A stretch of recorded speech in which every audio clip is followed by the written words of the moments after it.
betul kita kena kawal sifat amarah kita. Betul lah. Terutama sekali bila kita pergi masjid kan, kita diuji dengan orang punya perangai yang sakit hati kita. Betul. Itu betul. Perangai yang macam-macam. Betul. Dan jadi kutukan untuk mereka tu semua. Betul lah.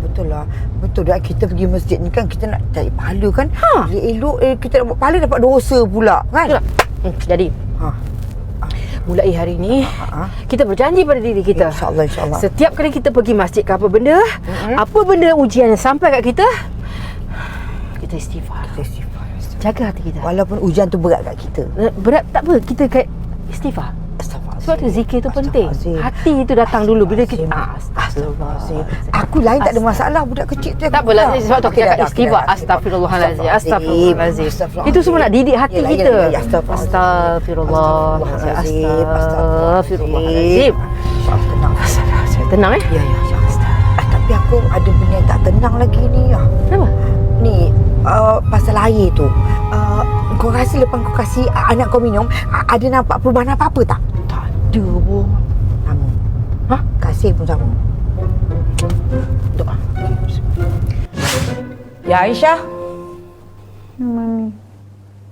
Ya Mami haramkan Aisyah dekat dengan keluarga dia ya.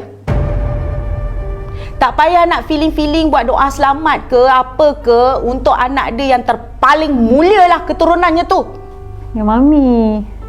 Tu konflik antara Ya Mami dengan mak dia. Janganlah libatkan Aisyah. Aisyah dah janji dengan mak dia. Sekarang ni Aisyah nak dengar cakap Mami ke cakap mak dia?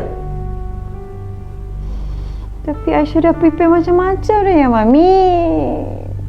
Sekarang ni tak reti bahasa ke? Aisyah dah buat semua benda dah Ya Mami. Dah prepare dah pun. Dia tak inginlah jadikan Aisyah sebagai menantu dia sebab depan nama Aisyah tu tak ada Syarifah. Syarifah Kasih tu pilihan menantu dia. Faham tak? Dengar kata pula, sekarang ni diorang nak bertunang sebelum ustaz tu berangkat. Apa yang terhege-hege sangat? Tak tahu malu ke?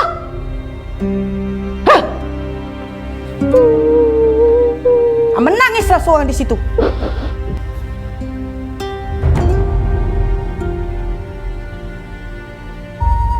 Bismillahirrahmanirrahim. Allahumma barik lana fima razaqtana wa qina azabannar. Bismillah wa ala barakatillah. Amin amin ya rabbal Amin ya rabbal alamin. Umi, alhamdulillah Umi, visa dah settle, flight tiket